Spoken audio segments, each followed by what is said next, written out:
All right, guys. So GOP Civil War politics is getting very, very, very interesting. And you guys know, or you should know by now, this is my favorite subject. And the reason why is because it is the most fascinating thing in politics right now. Biden is boring. I'm sorry, right? Like, I wish I could come up here every single day and talk about how bad Biden is on immigration and how, he's, causing inflation and taking our country into debt. Yeah, I mean, it sucks, right? Biden has not been great, but GOP politics is just much more fascinating, in my opinion, because these sparks are flying. Because Kevin McCarthy, right, apparently was caught on a hot mic that was not really a hot mic at all, trashing Liz Cheney. I think she's got real problems. I've had it with her. It's, I've lost confidence. Well, someone just has to bring emotion, but I assume that will probably take place. All right, so again, not really a hot mic. He put that out on purpose. Come on, let's not be naive here. But this is an issue because some people in the GOP, right, and there are very few of these people left, really, are defending Liz Cheney. Yeah, I know, they're defending neocon Liz Cheney. Ridiculous, right? Just ridiculous, okay? And they're saying that the GOP pushing out Liz Cheney is them pushing out dissenting voices against Trump. Basically, if you don't support Trump, if you don't get in line with Trump, then the GOP is going to kick you out. And that includes kicking women out of the party, okay? That's the argument that some people, like Meghan McCain, is making on TV, where she goes on this unhinged rant to defend a neocon like Liz Cheney. Take a look. The crap. He wasn't caught on a hot mic. I think anyone in politics knows that that was done intentionally. And what's going on is Liz Cheney was already, by the way, voted in January to stay in her position and overwhelmingly had support to stay when they tried to oust her before. And what's happening is it's very clear, and I'm going to be a little crass, they're shivving her for her going on television multiple times and saying that the election wasn't stolen and for refusing to debase herself to Cheeto Jesus.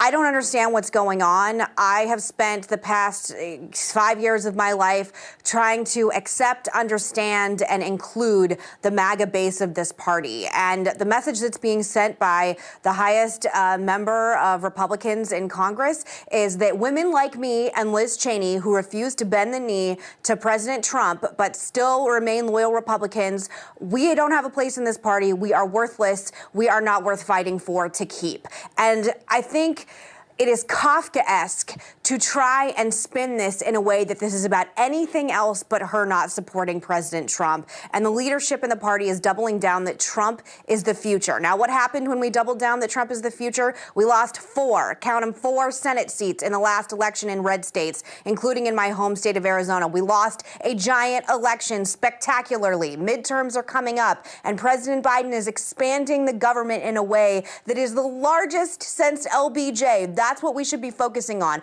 But instead, we are going to bloodlet the party from women like me, college-educated women that lost you the election in the first place. I don't understand it. It's the most asinine politics I have seen in a really, really long time, in a cacophony of asinine politics. I feel very defensive of Liz Cheney, and if you do this, which it looks like they're going to do, I promise you there will be consequences. One way or another, there's going to be consequences. So go ahead in this sausage fest of MAGA up on Capitol Hill, pull her out and put another woman in who will do and say anything you want for President Trump. He's Jesus. It's only Trumpism going forward. See where this lands us in midterms. I'm absolutely furious. All right, guys. So I have so many issues with this rant. Because somebody like Meghan McCain, who should be in tune with GOP politics much more than me, should understand what's actually going on here. Okay, but it's clear to me that she actually has no clue what's going on. The GOP is not trying to drive out women, right? The GOP is not even trying to drive out people that disagree with Trump. They're trying to drive Liz Cheney out because Liz Cheney is openly talking negatively about Trump when the party is trying to win in 2022. Okay? And the party needs Trump to win in 2022. Without Trump, they will not win. With Trump, they have a chance. That's what this is about. It's not about The election is not about unquestioned loyalty to Trump. That's not what it's about. That's not what it's about at all. If you actually really pay attention to politics, you should understand this. It's purely about the fact that Liz Cheney will not close her mouth, right? She is continuing to speak up about something that we're all done with. Okay, we're done with that stuff. All she has to do is say nothing at all, and Liz Cheney would have been fine. Nothing would have happened to her whatsoever. But Meghan McCain feels the need to go on national TV and to basically just flat out lie, because I know she knows better than this, and to try to act like the GOP is trying to drive out women from the party because they don't want to be loyal to Trump. They're replacing her with a woman, right? So she's going to be replaced by a woman. I would love to ask all these people that's like, oh my God, the GOP has to cut off Trump. They have to cut off Trump. I would love to ask anybody, what chance do you think that the GOP has of winning in 2022 without Trump? Just imagine if the GOP, let's say the GOP voted to convict Trump. They wanted to. They wanted to. Trust me. They wanted to. McConnell wanted to. Let's say they did. And Trump can no longer run for president. What do you think would have happened? You think the GOP would have won in 2022? You think the party would have coalesced behind Tim Scott, right? You think they would have coalesced behind Kevin McCarthy and Mitch McConnell and Liz Cheney? Hell no. Hell no. That's not what would have happened at all. And that's the thing that blows my mind about people like Meghan McCain, right? Who's supposed to be a political commentator.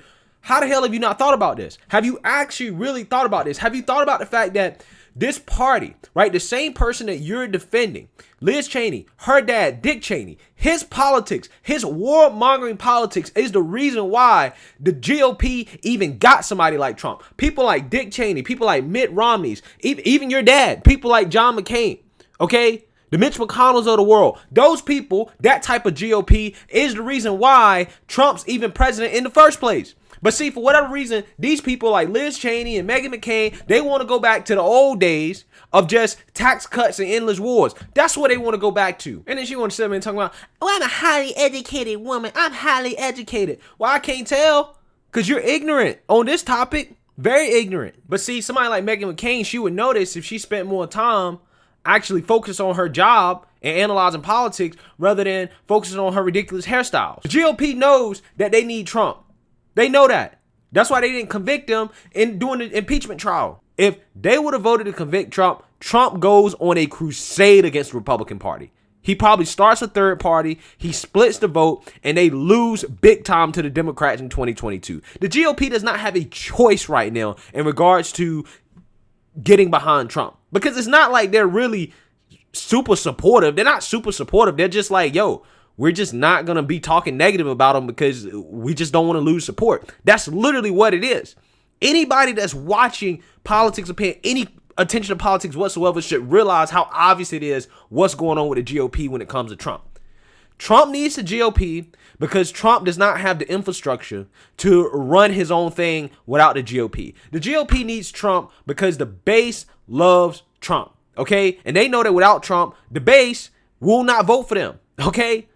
That's what this comes down to. It's not that hard, right? All Liz Cheney had to do is just shut the hell up. That's all she had to do. She don't have to endorse Trump. She don't have to kiss Trump's feet. She don't have to say anything about Trump. If she's asked about Trump, all she has to do is say, listen, you know, I don't really have a comment, right? That's it. Say nothing. Or just give some canned answer like they always do when they don't want to answer questions. These politicians are pros at lying. They're pros at finessing. That's why they're in politics, because they can finesse, okay? But see, Liz Cheney wants to go the Lincoln Project route, and she wants to get in with that small circle of DC insiders who are never Trumpers, who don't exist outside of Washington, just to say that, well, I'm on the right side of history. And you're going to end up making the party lose. You're going to end up with the Democrats taking over in 2022. They're going to remove the filibuster. They're going to make DC a state. And they're going to pass the Voting Act. And guess what? GOP will never win again. The only thing that's in the way of the Democrats in this massive power grab is winning in 2022. The Republicans cannot win in 2022 without Trump. Period. Period. And if you don't understand that, then you don't understand politics. You should not be speaking on politics. You shouldn't be analyzing politics. That includes even the liberals who try to act like, again, for whatever reason, the Republican Party can just make Trump supporters and Trump voters just get in line, right? Just get rid of Trump, disrespect and talk bad about the guy that all these people love, right? Talk bad about him, right? Which, again, a lot of these people see talking bad about Trump as talking bad about them, right? Hating the base, right? Hating on Trump is like hating the base to a lot of these people. Oh, just hate your base. Just openly hate your base. And that's what's going to make them vote for you. That's what's going to help you win in 2022. You know what I'm saying? How silly does that sound? Again, guys, let me reiterate. It's not about bootlicking Trump. It's not about kissing Trump's feet. That's not what Liz Cheney has to do. All Liz Cheney had to do is say nothing. That's it. If she says nothing, this is not an issue. But it's the fact that she wants to keep speaking up about something that it doesn't matter anymore. The only thing she gains out of speaking up at this point is some brownie points with the Democrats and DC insiders. The rest of the country, the rest of the Trump base, they don't want to hear it. They don't want to hear it. And, is it right or wrong? Hey, at this point, it is what it is. It is what it is. This is politics. It's politics. It's a contact sport. It's not for the faint of heart, right? Sometimes you got to buckle down and do what you got to do. GOP doesn't have a choice right now. They have to, at the very least, at least appear to be in line with Trump, right? Win 2022 and then go from there. That's what they're going to do, right? And Meghan McCain sitting here acting like she doesn't know that. She doesn't understand that. Again, why are you analyzing politics? I don't understand. But anyways, let me know what you guys think. Make sure you like, comment, and subscribe. Most importantly, share a Black conservative perspective. Peace.